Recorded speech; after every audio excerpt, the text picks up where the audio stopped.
Estamos construyendo los comités de defensa de la Cuarta Transformación. Esta noche, la noche de este sábado, vamos a tener un invitado de lujo, vamos a dialogar con Jesús Ochoa. Pero como todas las semanas vamos a iniciar analizando las noticias de la semana.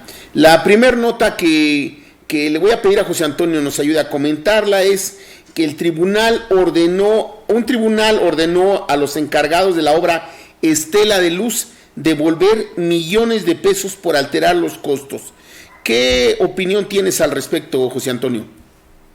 Bueno, pues buenas noches a todos, a todas los que nos escuchan y nos ven. Y fíjate, Flavio, que esta nota creo que es una noticia que se ha trazado unos tantos años. Esto se debía de haber ventilado ya hace bastante tiempo, porque tú recordarás que esta obra quizás no es donde más se robaron recursos, pero sí es la más emblemática, y dejaron ahí un monumento a la corrupción. Algunos les dicen la Estela de Luz, porque esta obra fue originalmente calculada en poco más de 300 millones de pesos, y su costo finalmente fue de más de 1.300 millones de pesos. O sea, 1.000 millones que prácticamente no fueron calculados originalmente, pero sin embargo se gastaron. Ahora, esa nota a la que tú haces referencia, efectivamente involucra a dos personajes administrativos destacados en aquellos tiempos, cada uno haciéndoles responsable a uno de ellos de 398 millones de pesos y a otro de 304 millones de pesos. En suma, esto es alrededor de 530, dice la nota, 530 millones, que tendrán que aclarar, aunque parece que la investigación es muy clara. Se trató de que fingieron comprar varilla, que nunca se compró, y que finalmente pues fue todo para ellos y seguramente para sus socios mayores, que nunca los denunciaron. Yo creo que esto está exactamente en la línea de lo que hemos comentado, Flavio. El hecho de que muchos que se hallaban impunes, muchos que se habían enriquecido a la luz de la administración con el favor de altos funcionarios, hoy tendrán que pagar sus fechorías. Y si ya desde antes se sabía que ese monumento a la corrupción tenía muchísimas cuentas legales que saldar, creo que hoy se va a generar plena claridad en el tema. Es evidente que se abusó una vez más del presupuesto, de los recursos, de la fe del ciudadano, y qué bueno que ya vamos a tener a los primeros presos seguramente por el asunto de este fraude, de esta famosa galleta o Estela de Luz. Una siguiente nota muy relevante que provocó polémica en la semana es la nota de que Felipe Calderón se dice perseguido de López Obrador porque México Libre va para el 2021. Todos conocemos quién es Felipe Calderón. Todos conocemos que el señor Felipe Calderón armó una guerra política en este país y la presentó contra una guerra contra el crimen organizado. Todos sabemos, todas y todos sabemos que Felipe Calderón se subordinó a un cártel, le entregó a un cártel la seguridad de este país. Y hoy se dice perseguido político porque empiezan a aparecer no solamente sus nexos con el crimen organizado, esos están perfectamente claros, y un juez en los Estados Unidos, como le dijo el presidente, está señalando pues que el señor García Luna y una red de cómplices tenían nexos con el narcotráfico y eran parte del crimen organizado. Y entonces el señor Felipe Calderón, que era su jefe de ellos, pues por supuesto que los tenía, por supuesto que tenía nexos. Pero no solamente eso, hoy empiezan a aparecer también sus nexos con otro tipo de negocios que tienen que ver con estos fraudes al país. Y hoy el señor me parece absolutamente cínico el decirse perseguido político. Es el caso de Rosario Robles, ¿no? Que se queja de injusticias porque está en la cárcel y porque dice, a mí se me está tratando con un doble rasero, un rasero distinto al de Lozoya. Lozoya está colaborando con el gobierno y está señalando y está mostrando disposición para devolver el dinero. Finalmente, me parece muy importante que el gobierno de la República esté buscando recuperar parte de lo robado, por eso cobra también relevancia la nota que comentaba José Antonio. José Antonio, quería pedirte una opinión acerca del acuerdo, de un acuerdo interno. Este programa lo ven compañeros que están en Morena y que están fuera de Morena, pero por la relevancia quisiera que nos des tu opinión acerca del acuerdo por el que se suspenden las asambleas distritales a realizarse el 16 de agosto. Este dato que se venía manejando desde hace unos días se ha hecho oficial mediante una circular firmada por la Comisión Nacional de Elecciones y está suspendiendo la realización de las asambleas distritales que se iban a llevar a cabo el 16 de agosto debido a la situación sanitaria del país. ¿Qué tienes que comentar al respecto? Mira, Flavio, yo creo que eso es de gran importancia, no solo para los militantes de Morena, que obviamente en este programa tenemos muchos militantes de Morena que siguen el programa, pero también de personas progresistas, personas de izquierda, que están participando incluso en los comités de defensa de la Cuarta Transformación. Y es muy importante porque estamos llegando a una culminación de un proceso interno de enorme relevancia. Como todos recordaremos, el proceso electoral interno fue pospuesto un año y a partir de ahí se debía haber hecho la elección para la renovación de los mandos partidarios ya desde hace algunos meses. Ustedes saben, recuerdan todo este conflicto que se dio en torno a la figura de la señora Jacob Polensky. Finalmente llega Alfonso Ramírez Cuellar con la tarea prácticamente principalísima de generar un proceso de cambio de todo lo que es la estructura de gobierno de Morena. Sin embargo, aquí prácticamente junto con Alfonso Ramírez Cuellar, prácticamente unas semanas después, muy pocas, nos alcanza la pandemia. Y a partir de ahí nos encontramos en una situación complicada. Por una parte, ya hay un dictamen que obliga al partido a hacer un cambio de sus mandos partidarios. Y por otra parte, la pandemia lo impide. A partir de ahí, y después de 2 requerimientos del tribunal respectivo, han salido 2 convocatorias, una de las cuales se tuvo que perfeccionar, puesto que la Comisión de Honestidad y Justicia observó que había algunas fallas en esta convocatoria.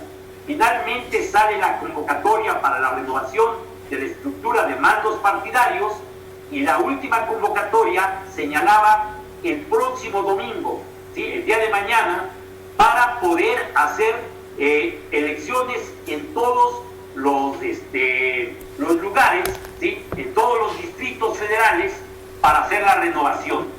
Y lo que está acordándose apenas hace unos 2-3 días con este acuerdo que saca la Comisión de Elecciones es que esto no va a ser posible, ¿sí? No va a ser posible porque las condiciones pandémicas que todavía tiene todo el país, en donde estamos propiamente con semáforo rojo o naranja, haría imposible que estas asambleas se llevaran a cabo. En ese sentido es muy relevante porque ahora ya vamos a ver la culminación de este proceso. La culminación seguramente que a partir de este acuerdo que ha tomado el partido en sus instancias internas, no va a faltar quien recurra a las instancias externas, a los tribunales, y estos tendrán que decidir sobre todo, 1, ¿es válida la suspensión y por lo tanto se puede prorrogar el mandato del actual Comité Ejecutivo Nacional? O segundo, aceptando, porque no queda otra, de que nadie está obligado por imposible y no se puede hacer el proceso de asambleas distritales, el tribunal pudiera obligar a que se llevara a cabo únicamente el proceso de elección de presidente y secretario o presidenta y secretaria por la vía de la encuesta, cosa que ya estaba en su momento acordada por el tribunal. Aquí hay un litigio si la encuesta a quién abarca, si únicamente a militantes o es abierta a la población. El tribunal había señalado que abierta a la población, lo cual parece un contrasentido. Pero aún así, con esta situación que se tendrá que salvar, la duda es si iremos a un proceso de prórroga de mandato del actual Comité Ejecutivo Nacional o se impondrá la visión de que se haga la encuesta en estos momentos. Hay muchos todavía recovecos ahí, porque varios de los candidatos que se presentaban, pues al parecer ya no estarían en condiciones de ser candidatos en este momento. Se tendría que abrir una convocatoria para tener nuevos candidatos y subsiste el problema aquel de ante quién hacer esta encuesta.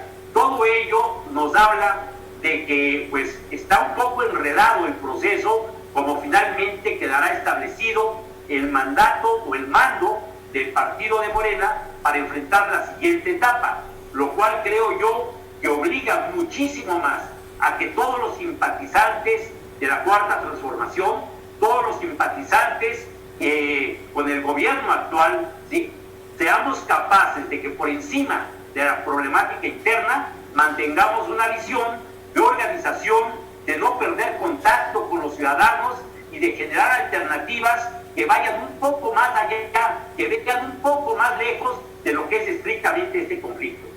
Una última nota, de manera muy breve la quiero comentar para que ganemos un poquito más de tiempo para la entrevista del día de hoy, que es una entrevista por demás importante. Es el hecho de que Gertz Manero, el fiscal Alejandro Gertz Manero, titular de la Fiscalía General de la República, está proponiendo una reforma al Código Penal Código Penal Federal, para obligar a los ministerios públicos del país a investigar en todos los asesinatos de mujeres cometidos con violencia si existe alguna de las razones de género que configuran el delito de feminicidio. Esto es muy importante para que estos delitos se castiguen con la mayor penalidad. Y yo creo que todas y todos debiéramos empujar en ese sentido. Este oprobioso fenómeno, por llamarle de alguna manera, que es el fenómeno del feminicidio, que lastima a todo el país, a lo largo y ancho del país, debe ser castigado con las penas máximas. Hay algunos códigos penales de algunos estados que ya los tratan con severidad estos delitos, pero creo yo que a nivel federal es necesario que también se implemente y que todas y todos empujemos para que no se siga matando mujeres en este país, para que no sea parte de esta espantosa normalidad que tenemos de que los crímenes de mujeres los vemos como algo normal. Esto tiene que parar. No puede seguir siendo México un país donde se asesine mujeres, donde se les discrimine o donde se les violente. Este fue el resumen de noticias que presentamos en Construyendo los Comités de Defensa de la Cuarta Transformación. Muchas gracias. Y vamos ahora con la entrevista de Jesús Ochoa.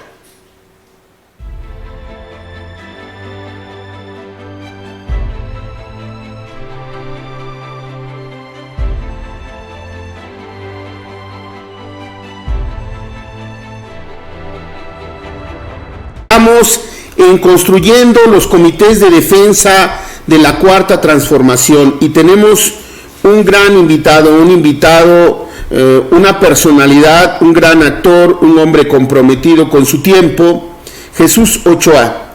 Él ha trabajado en un gran número de telenovelas, en un gran número de películas, es un consolidado actor de teatro, un gran personaje, pero además es un hombre comprometido desde una perspectiva crítica y le agradecemos mucho que haya aceptado esta invitación. Muchas gracias, Jesús.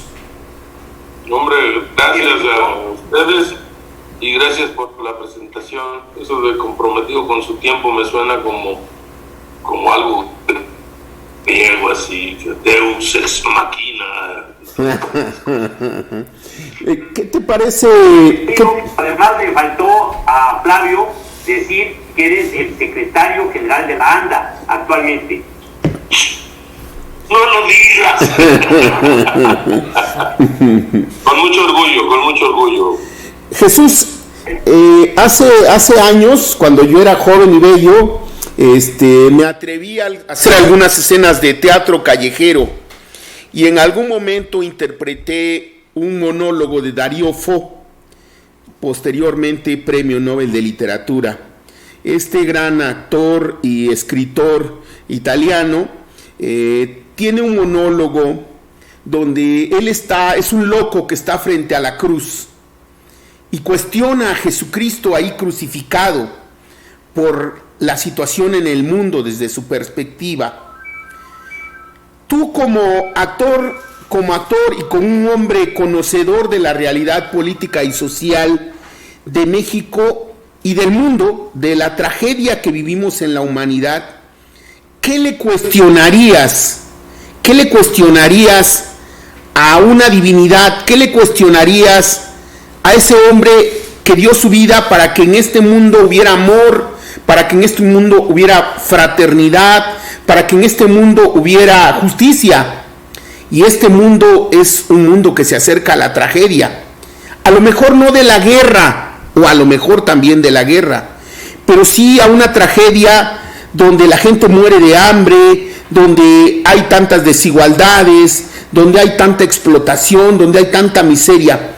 Tú como una gente que cuestiona, ¿qué le cuestionarías?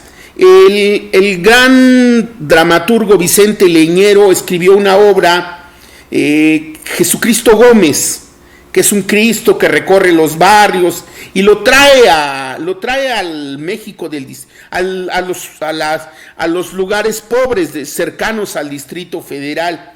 Y ahí tenemos otro personaje, otro cuestionamiento a la realidad que tenemos en nuestro país. Tú, desde tu perspectiva de un hombre comprometido, que hace teatro, que hace arte, pero que a la vez está comprometido con la justicia, ¿cuáles serían los cuestionamientos que tienes para con la humanidad y para con los gobiernos? Para con el actual gobierno también. Porque el actual gobierno, pues es un gobierno que decimos nos costó mucho para que llegara y que fueron muchos años de lucha, pero también está cometiendo errores. Ayúdanos con un cuestionamiento al mundo y con un cuestionamiento a la realidad nacional. Esa es la primera pregunta, campeón. Qué bárbaro, me vas a dejar dormir, no me vas a dejar dormir este sábado. Yo soy muy creyente en la cuestión de la figura de divinidad, al igual que Vicente, al igual que nuestro presidente, al igual que muchos mexicanos. El gran regalo que tenemos, y creo que es lo que nos dejó, y a las divinidades ya no hay que pedirles más, es el libre albedrío. El libre albedrío, si no te lleva al sentido común, no es libre albedrío. Es manipular.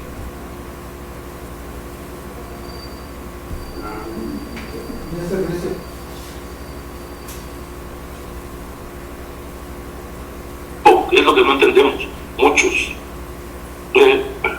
Ese canijo gusto, nadie me lo va a quitar del corazón. Esa alegría, esa felicidad, por primera vez obtener la presidencia de la República. El presidente no es mi empleado, el presidente es mi presidente. Y yo tengo que ponerme a trabajar porque gané con mi voto para esto que ahora se llama una cuarta transformación. Somos humanos, tenemos errores. Incluso el mismo Cristo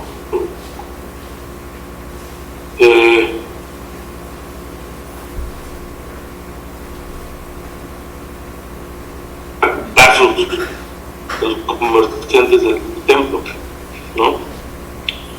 Y en ese sentido, el camino de su ira, que te digo, para mí es el que de modo más puedo vislumbrar ese camino, ese coraje que tenía por las injusticias que se siguen cometiendo, pues, pero ya hay otra mirada. Eso es lo bueno, hay otra esperanza, hay otra situación. Es muy grande la pregunta que me haces como para explicarla tan rápido. Tendríamos que, como se pone Diego a comer con todos, aquí no sirven nada, ¿no? Pero bueno.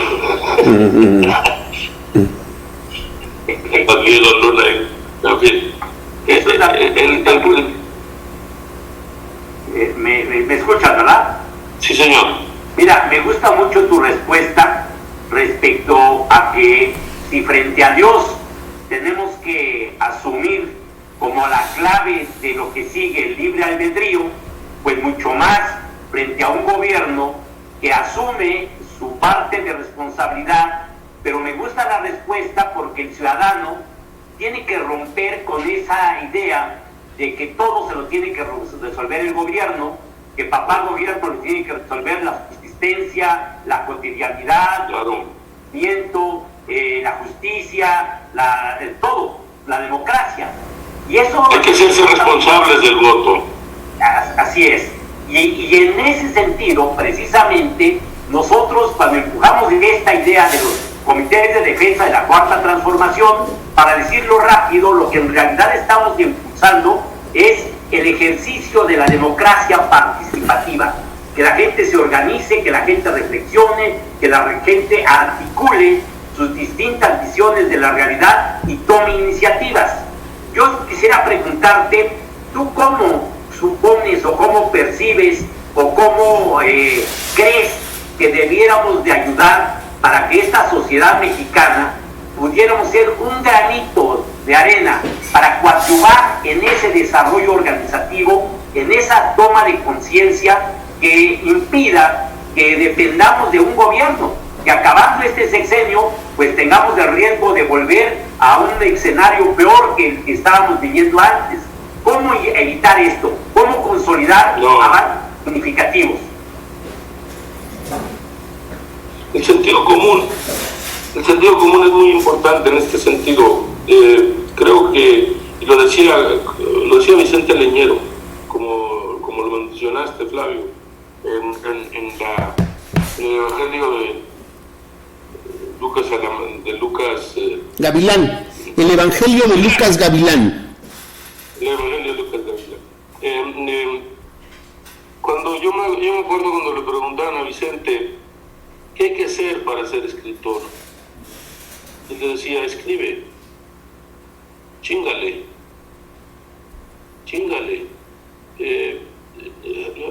No tienes por qué esperar la organización empieza en la buena voluntad y la acción empieza en la buena voluntad. Si no te levantas y haces algo por el otro, aunque sea equivocado, si está basado en la buena voluntad, es más fácil recomenzar, es más fácil reparar, es más fácil resarcir.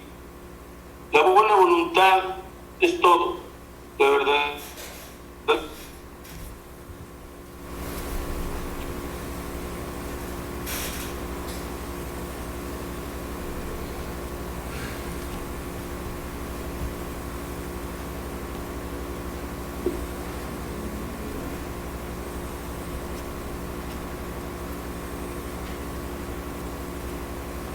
Eso es muy, muy importante.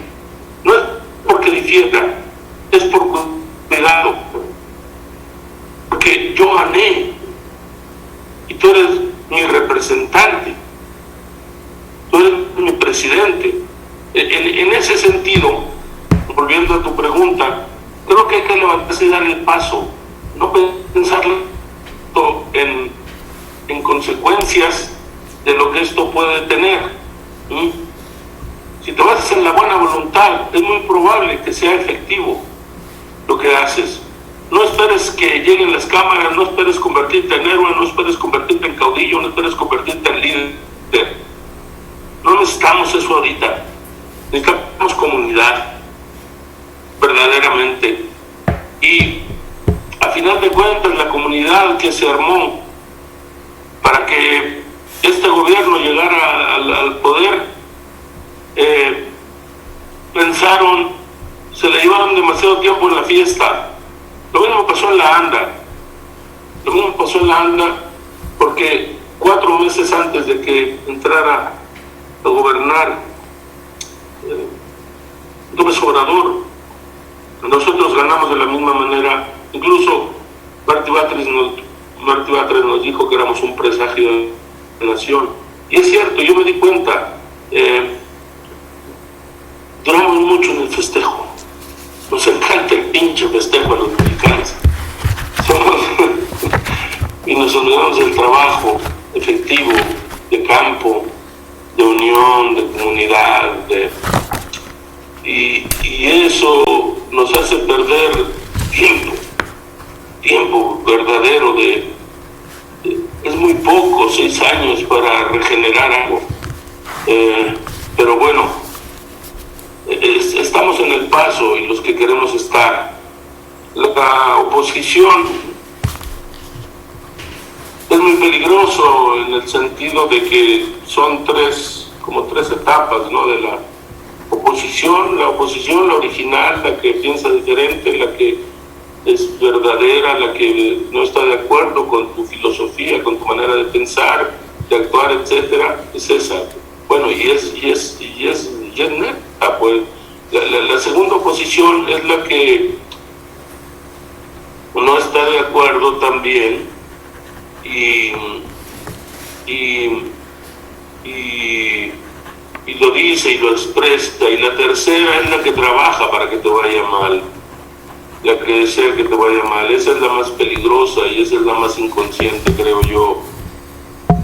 Hay expresiones en este sentido de la oposición por las que a veces uno puede decir verdaderamente, sí, moralmente están derrotados, pero no es cierto, no es cierto. El conservadurismo y la riqueza muchas veces se esconde de manera muy hipócrita para poder resurgir en cualquier momento, y ya sabemos cuáles son sus armas, y son las armas, precisamente. ¿Qué te provoca, Jesús, la frase famosa de yo no quiero un país en donde me gobiernen las sirvientas de Frena? ¿Qué te provocan esas imágenes cuestionando la forma de vestir o la forma de hablar del presidente? ¿Qué te provocan esas posiciones de la oposición, entre comillas? ¿O qué te provoca ver a un Felipe Calderón, ese personaje tan abominable que bañó de sangre este país, al plantearse como un gran líder opositor y decir que está siendo perseguido político cuando se le cuestiona sus nexos con García Luna y a quien le entregó la seguridad, entre comillas, de este país? ¿Qué te provoca esa oposición de derecha y con esas posiciones tan retardatarias? Dolor.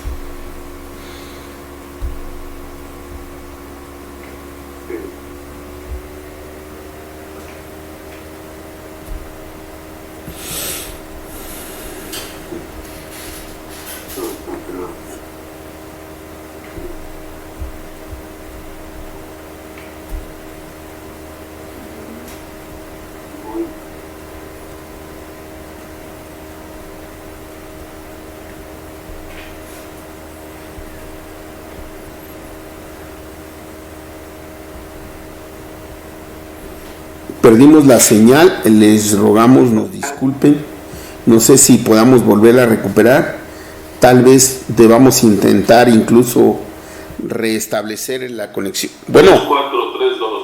Sí, ya estamos nuevamente, Jesús.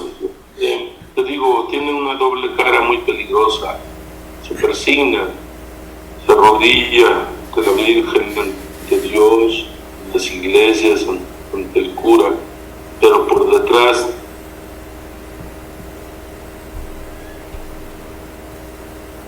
puñal para atacar al más débil. Eso me pasa. La posición de Calderón creo que debe de recapacitar más en el momento en que se encuentra, no ser tan mecha corta en ese sentido, pues, porque su posición en este momento no es la de un líder al que lo estén siguiendo las masas, ni su posición es la de un presidente que su propia investidura lo puede proteger. Creo que debe reflexionar, lo que debe de hablar muy bien con su equipo de abogados en este sentido, debe de pensar qué cuentas debe aclarar. Yo nunca he buscado en ese sentido también el revanchismo político, no. La felicidad es mía, mi paz es mía, y mi trabajo por los demás es mío en el sentido si lo hago o no, y cómo lo hago. Y en este tema se exige mucho la introspección, la reflexión, pues, de qué nos está pasando, cómo podemos salir mejor de esto. Si no pensamos en común, verdaderamente saldremos otra vez hacia lo mismo y peor. Seremos muy idiotas si no salimos hacia otra cosa mejor.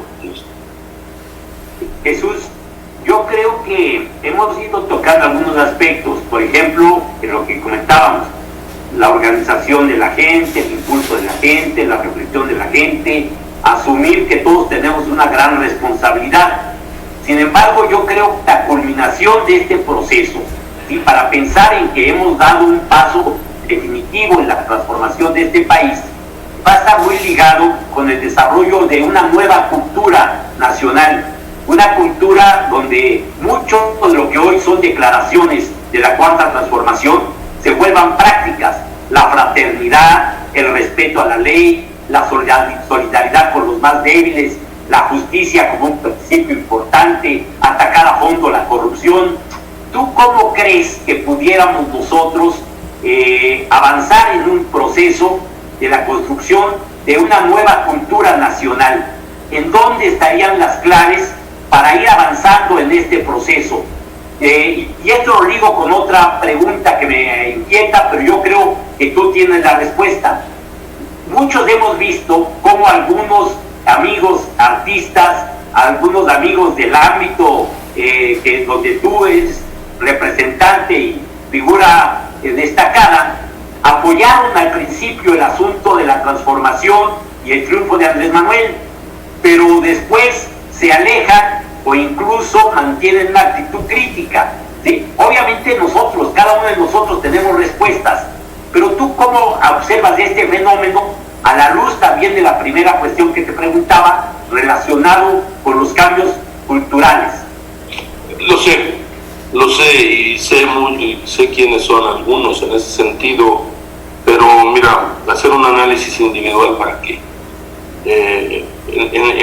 Respondiendo a la primera parte de tu pregunta, quisiera señalar que más que referirme a las personas, yo lo que quisiera es cómo ubicar el fenómeno. En las personas en lo particular incluso ni siquiera las mencionaría yo, sino ese fenómeno muy propio de cierto sector de la clase media. Te entiendo, y desde luego aquí el sentido de la clase media es fundamental en todo esto, y principalmente por esto. Voy a la primera parte de tu pregunta. El presidente, y si por algo lo sigo, si por algo es mi presidente, es por la frase clave, que es: por el bien de todos, primero los pobres.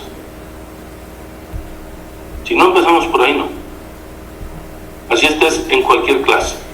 Si estás en la clase baja, alta, media, media, baja, media, media, media, alta, media, media, todas esas, si no piensas primero en el que está detrás de ti en esa situación, no va a pasar nada. Absolutamente nada. Y se han dado claros ejemplos de eso, y muy bien. Y con respecto a la segunda parte, es muy difícil hacer, y se lo digo a los actores y actrices que saben bien es eso, es muy difícil hacer un corte directo en todo, que ahora ayer estuvo mal, hoy y mañana esté bien. Esos son milagros, y sí creo en los milagros, pero los milagros se deben de trabajar para que existan. Ese es el libre albedrío. La clase media, puesto que estaba tendiendo hacia la clase alta y se estaba haciendo más chica, comodina en ese sentido. Muy comodina. Y ahora que el sentido de trabajo social, de proyecto social de la nueva presidencia va más hacia allá, entonces la clase media se recorrió un poco hacia atrás. Y ese es el ardor. Aguanten. O sea, conciencia en ese sentido. No nos hagamos tontos. México no es un país donde nos vayamos a morir de hambre. México es... No nos hemos podido acabar, ni las antiguas... los antiguos gobiernos. Es inacabable. México se acuesta en coma y despierta como un niño recién nacido. Confiemos en nuestro territorio, confiemos en nuestra gente, de veras. Mira, yo siempre, aunque me hayan criticado muchos de estos amigos en ese sentido, yo siempre he confiado en el ejército como pueblo uniformado, siempre. Toda la vida es una de las instituciones que para mí eso y el Seguro Social han sido fundamentales en la vida de México.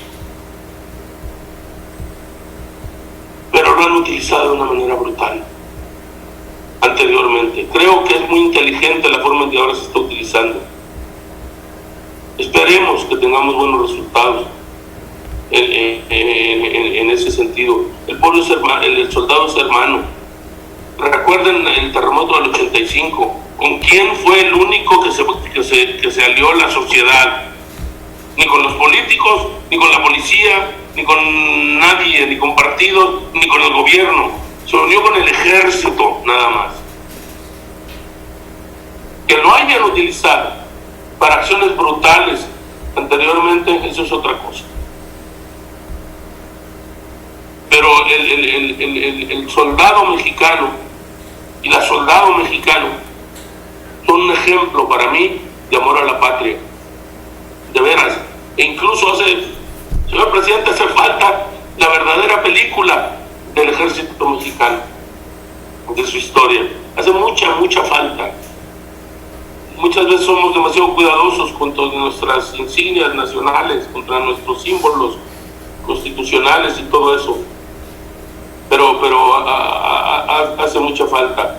Y especialmente los actores y actrices, a veces, y lo he visto en la ANDA, siempre estamos esperando que nos den. Muchas veces el artista se volvió muy comodino, se instaló en un confort, muy peligroso, con todos los apoyos que se recibían. Es cierto, no eran suficientes, pero sobre todo en el centro, hay una centralidad, hay un centralismo muy peligroso en este país con respecto a las cuestiones artísticas y culturales. Creo que hay se ven, en la ANDA lo hemos sentido. Por ejemplo, muchos actores y actrices perdieron su exclusividad y en este momento están ahora recurriendo a la ANDA. Me explico, está bien, es su derecho, pero va a ser distinta la atención, por favor, a la que tenían antes. No es, o sea, yo no te puedo atender como te atendía el que te da una exclusividad. Y es un sindicato. De repente somos muy chillones.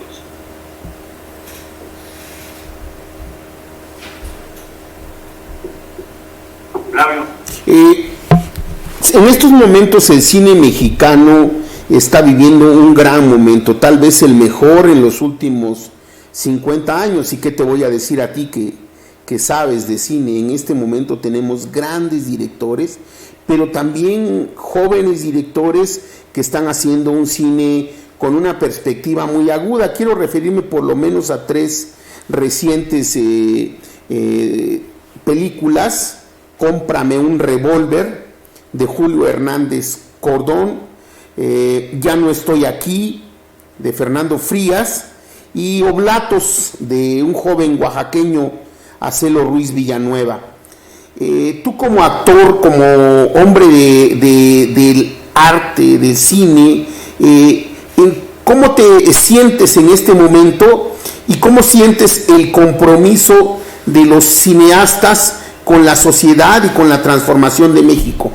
¿Cómo juzgarías este momento para el arte, el cine y el país. Es igual que cualquier tema, diferenciándolo nada más en su ejecución, desde luego. Hay dos filos, siempre hay dos filos en la cuestión. Ahorita es cierto, y no es dicho por nosotros, tenemos a los mejores directores del mundo, Cuarón, el de Iñárritu, Gordo, y chavos promesa maravillosos.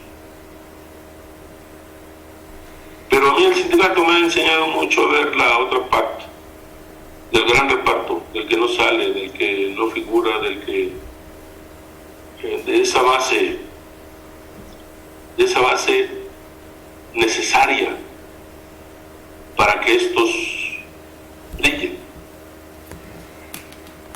Si no hay eso, y esa base no está sana, no está frustrada, yo no digo que viva en la opulencia, no, sino que esté bien trabajando en lo suyo, tratando de demostrar que puede llegar a ser como ellos, no va a pasar nada en lo colectivo, solo va a pasar algo en lo individual, como de alguna otra manera está pasando. Yo soy también secretario general del STPC, del Sindicato de Trabajadores para la Producción Cinematográfica, en la que confluyen sindicato de directores, sindicato de técnicos y manuales, filarmónicos, actores y autores. Y en este momento acaba de ser sacado el STPC de los apoyos para cine. Los productores de alguna u otra manera se han adueñado de este fondo. Entonces ya no va a ser, ya les hice un chiste bueno, ya no es Fidecine, ahora es Fifidecine. Fifidecine. Y te digo, han tenido participación otro grupo de ciudadanos, pero los que hacen, técnicos y manuales, filarmónicos, actores, actrices, directores, autores, están fuera de las decisiones de presupuesto. Espero que Mario Delgado escuche esto y nos ayude de cierta manera a participar en eso. Espero que reflexionen los de la MAC también para saber por qué nos excluyeron de un plumazo de esas decisiones, por qué excluyeron a ese que no tiene nada que ver al final de cuentas con el presupuesto. Es muy triste, pero pues seguiremos en la lucha, ¿no? Con respecto, perdón que insista, que retome el hilo de tu exposición, y ¿cuál es tu opinión específicamente sobre la desaparición del fideicomiso que tiene que ver con el cine? En los últimos días, cuando el presidente hace público un cuestionamiento a Mario Delgado, y posteriormente se ha debatido que si debe desaparecer el Fidecine, y los actores y los directores cuestionan esta situación. Yo estoy muy de acuerdo con el presidente en la cuestión de liberar intermediarios para que se entreguen los apoyos. Muy bien, maravilloso. Pero lo debemos hacer también en ese sentido con los fondos de apoyo ya existentes. Desde luego que nuestro cine no se ha podido convertir en industria. ¿Por qué? Principalmente por Hollywood, ¿no? Es imposible competir con ellos en ese sentido, y porque principalmente los exhibidores están esperando las comedias norteamericanas para que tengan las mejores exhibiciones. Si los exhibidores y los distribuidores no se unen en ese sentido hacia el que hace el cine, pues jamás tendremos una industria. Si no hay apoyo más y mejor por parte del sistema para formar una verdadera industria sana, si no apoyamos la nueva visión de los sindicatos en este sentido, pues jamás llegaremos a ser una industria y jamás llegaremos a competir con otras industrias como la hindú, como la norteamericana, la europea, etcétera. La coreana. Es un problema longevo, es un problema que viene en el sentido laboral por los sindicatos y en el sentido de industria artística. Sindicalmente te puedo decir que al no ser obligatorio un sindicato como la ANDA, pues nos pegan un golpe brutal. Y entiendo por qué fue el cambio, por el charrismo que dañó a nuestro sindicato y a todos los sindicatos del país.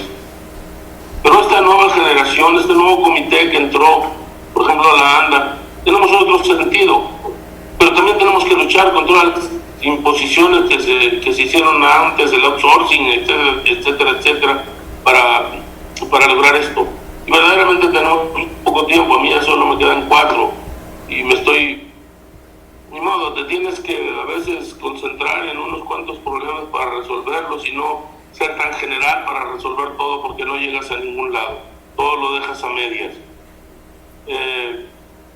Se requiere una gran conciencia nacional para todo, se requiere otra conciencia nacional, se requiere otra verdad histórica, se requieren muchas otras cosas en todos los sentidos, en los ABC, en los 43, en todas las brutalidades que han pasado en este país.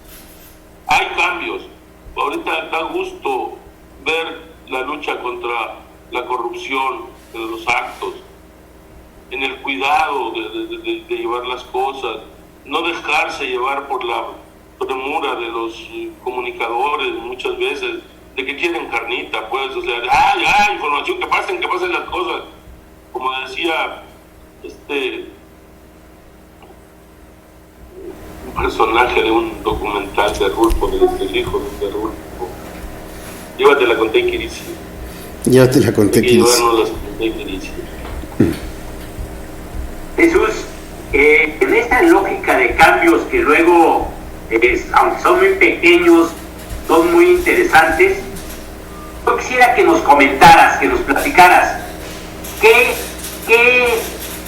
motiva o cuál es el mensaje cuando de pronto se encuentra alguien que va manejando su carro en alguna esquina de la Ciudad de México a Jesús Ochoa limpiando parabrisas y recuperando alguna moneda para apoyar a los autistas en situación de calle?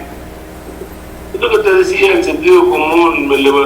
Esto parte de un programa que yo tenía como idea en la ANDA, y ya sabes pues que incluso lo comenté con Claudia Sheinbaum, nunca he podido pronunciar bien el apellido, maldita sea.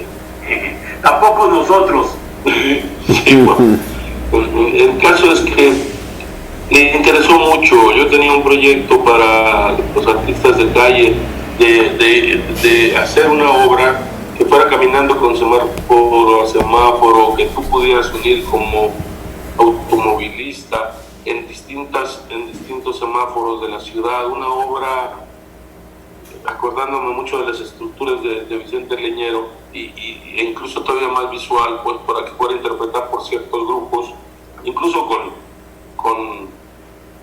con ideas viales y todo eso, ideas de convivencia en la calle, o de salud ahora, etcétera. Y le gustó mucho la idea a Claudia, pero bueno, se atravesó esto y de repente un día dije, pues me levanto, voy a la iglesia, pido un limosnero y con sana distancia pido para ellos, y mira, les cae, en una hora saco su día. Es todo, no es caudillo, porque me preguntan, yo no llamé a ningún medio, te digo, yo tampoco me hago tonto, tampoco me hago pendejo, sabía que iban a llegar, que iban a subir imágenes, etcétera, de la gente, pues, pero no es ejemplo, no es convocatoria, sentido común, nada más. Por eso, ¿qué siento? Eso no importa, ¿qué siento yo? O qué, la bronca, yo lo bueno que digo es que ahí está reflejado en la cara de los chavos. ¡Nos cayó un 500! Dice mi esposa que cuando llego a la casa después de eso, llego hablando así.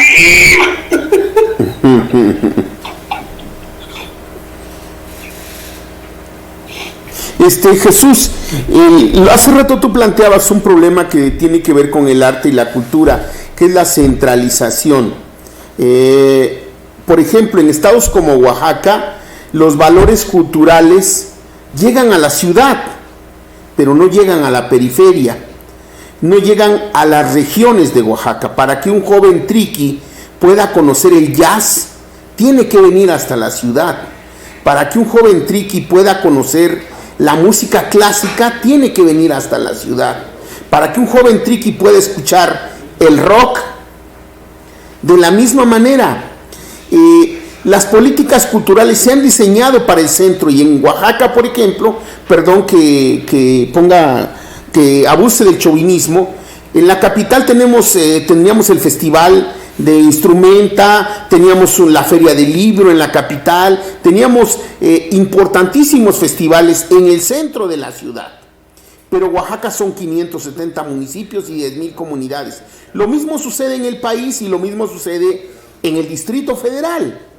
Ok, tenemos teatro, grandes ofertas culturales en el centro de la ciudad, pero ¿cómo le hacemos para llevar el arte y la cultura a la periferia? ¿Has dialogado un poquito de esto con quienes son los encargados de diseñar las políticas culturales, con la Secretaría de Cultura, con la jefa de gobierno o con gente de Presidencia de la República? ¿O cómo ves tú esta posibilidad? Porque yo creo que la transformación en el arte y la cultura no solamente pasa por manejar con eficacia, revisando que ya no haya corrupción en los presupuestos, sino con otra mirada de cómo se debe fomentar el arte y la cultura, la lectura en este país. Somos un sindicato. Sí. Y en ese sentido, primero somos obreros. No puedo negar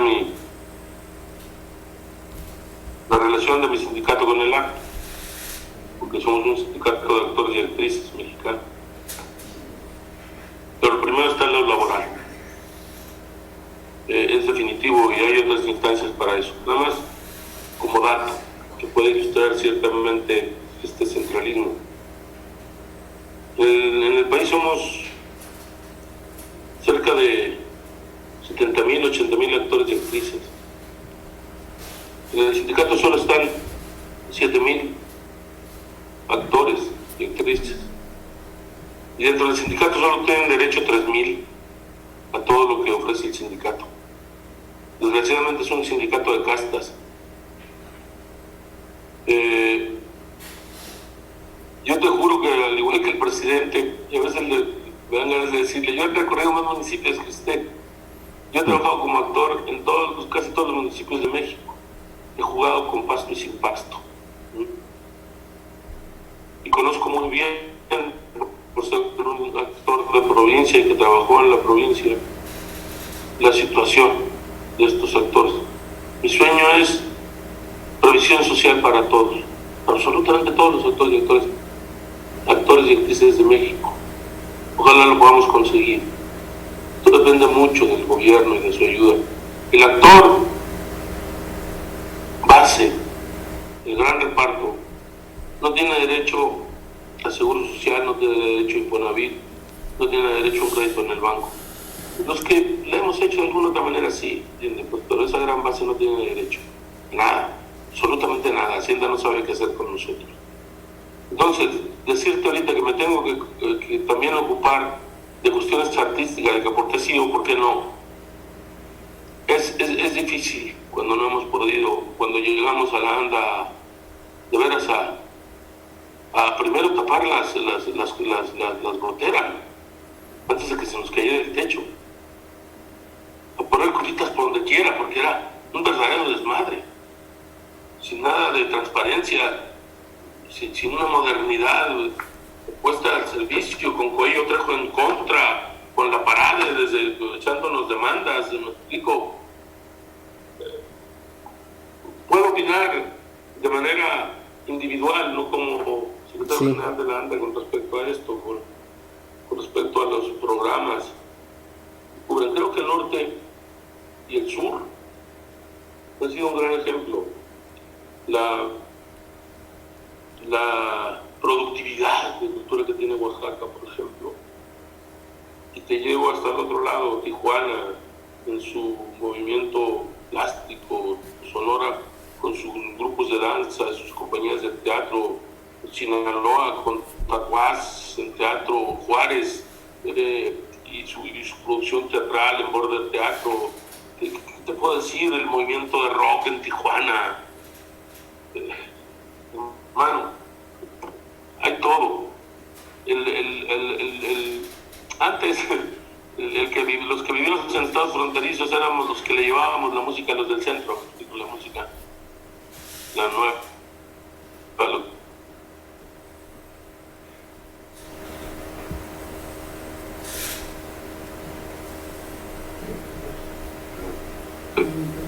La oportunidad de tomar en nuestras manos la industria. Ya cualquiera tiene derecho a la tecnología. Ya con un celular, Flavio, se puede hacer una película. Es más, ya hay festivales de películas en celular. Y es el momento en convertirnos, no en empleados de la industria del espectáculo, ni de la cultura, ni del entretenimiento.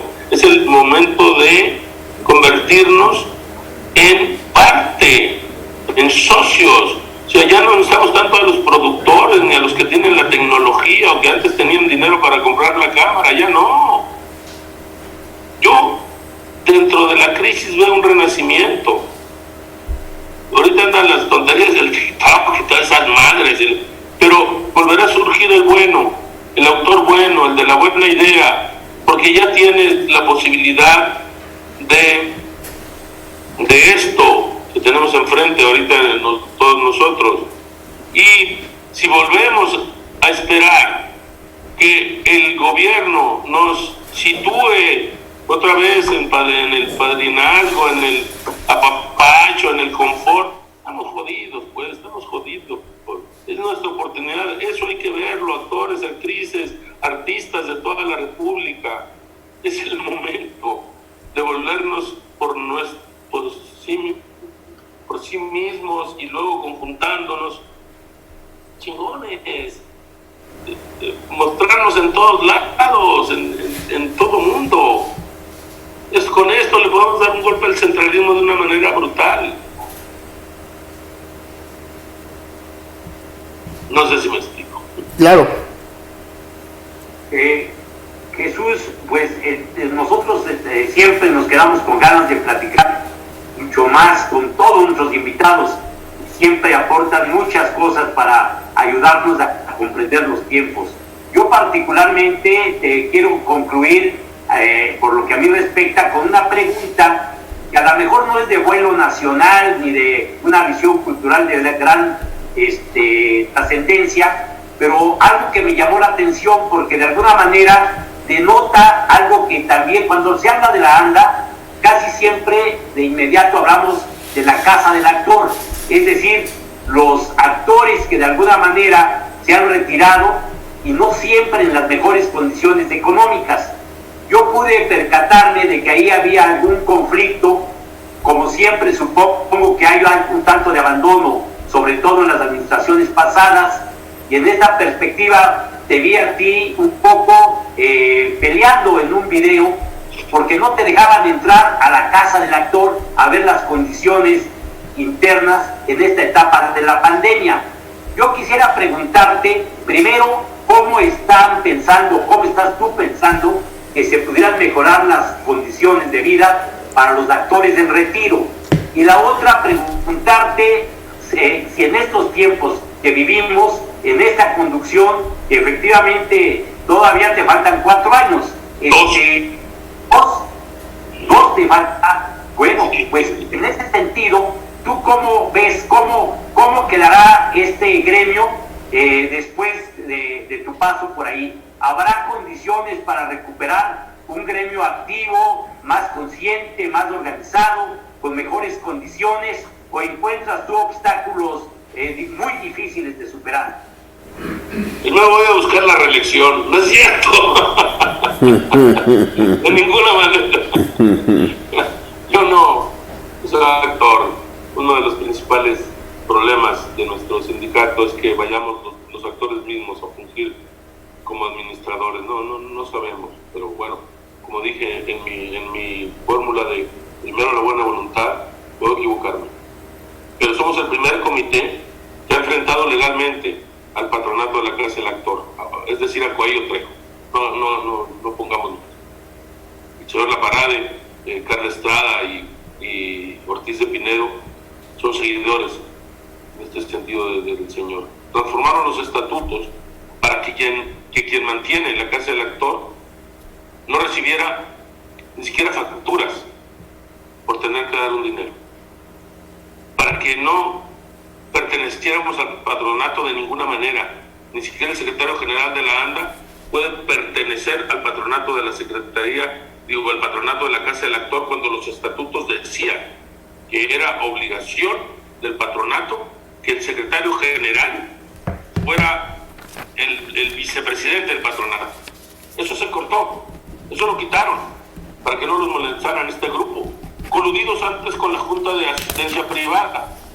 Eso es muy importante, y nadie lo decía. A mí la primera vez que me llega el cobro de la Casa del Actor, por 700,000 pesos, veo las facturas y solo habilitaban 350,000. Ahorita el delito de facturación falsa es delito grave, ya pasó a delito grave. Entonces yo puedo ir al rebote por cuestiones de trabajo, laborales, de política. De señores del patronato. De ninguna manera voy a ir por Hacienda al voto. Porque si yo no lo hago en mi cuatrienio, el siguiente va a venir a echarme la culpa a mí, como yo le estoy echando la culpa a los de atrás. ¿Por qué no los enfrentaron? ¿Por qué se coludían? ¿Por qué se coludieron? ¿Por qué se están coludiendo los programas de espectáculos con ellos? Es tremendo. A Dios gracias, poco a poco nos ha dado la voz la prensa seria. No esta bola de mamarrachos que nos quieren destruir. Te agradecemos mucho, Jesús. Quisiéramos seguir conversando. El tiempo se nos agota. Muchísimas gracias. Ojalá pronto podamos volver a charlar contigo. Es un honor. Gracias por esta oportunidad. Hombre, señor, por favor, a los dos, muchísimas gracias a toda la banda. Hay que aguantar y tener conciencia. De veras, son momentos para eso. La crisis siempre brinda la oportunidad de salir hacia algo mejor. No querramos volver al pasado, de ninguna manera. Todo está para dar el paso adelante. Jesús, ¿estarías de acuerdo en que quedara pactado el segundo capítulo de esta entrevista dentro de algunas pocas semanas? Es que ayer les va a costar, Por lo menos el truaque. Ándale, vale. De Oaxaca nos traes algo. Claro, mezcalito con mucho gusto. Un abrazo, muchas gracias. Igual, señores.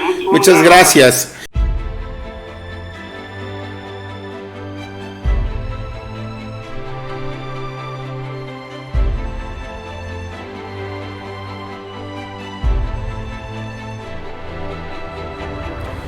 José Antonio, ¿qué te pareció la entrevista con Jesús Ochoa? Fíjate que rompimos un tanto con el tipo de invitados, porque eran puros políticos, de izquierda todos ellos. Y ahora realmente fue muy interesante tener a alguien que tiene perfil político, pero que obviamente se mueve en el ámbito también como actor y como secretario general de un sindicato que tiene mucha historia. Yo te propongo, Flavio, que cerremos ahora con broche de oro, escuchando a Pedro Salmerón, que tendrá mucho néctar de historia que decirnos en esta ocasión. De acuerdo, vamos a la cápsula, el néctar de la historia.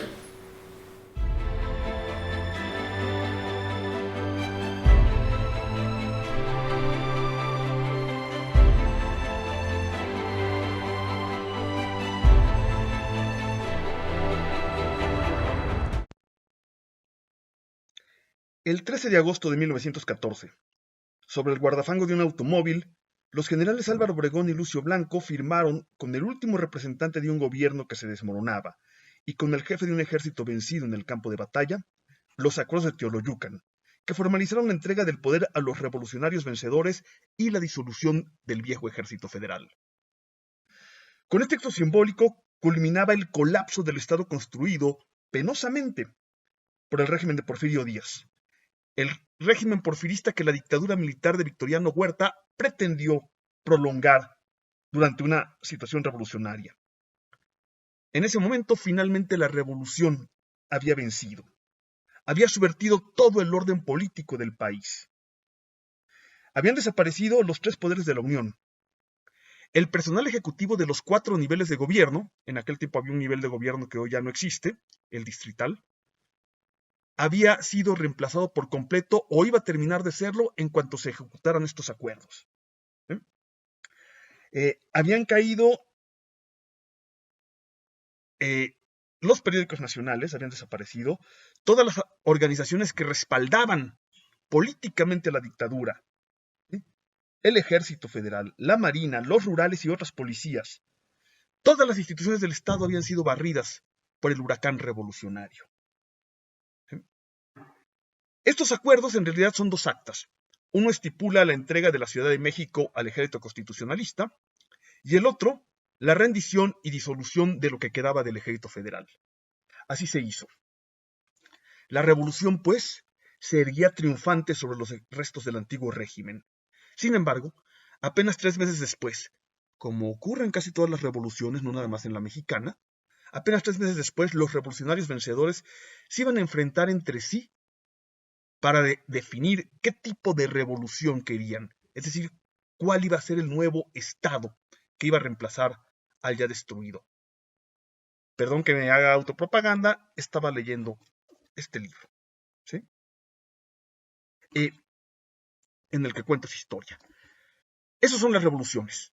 El momento en el que las masas, los pueblos, toman su destino en sus propias manos e irrumpen, casi siempre de manera violenta, en el gobierno, en el destino de sus propias vidas.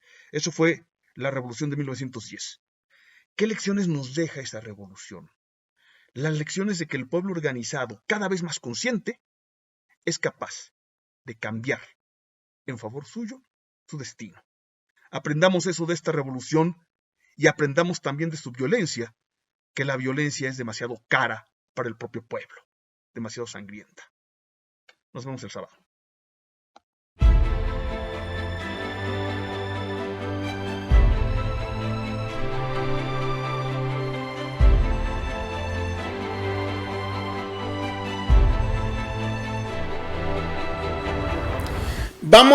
Muchas gracias a todas y a todas quienes nos siguieron esta noche, este sábado. Muchas gracias y los esperamos el próximo sábado en Construyendo los Comités de Defensa de la Cuarta Transformación.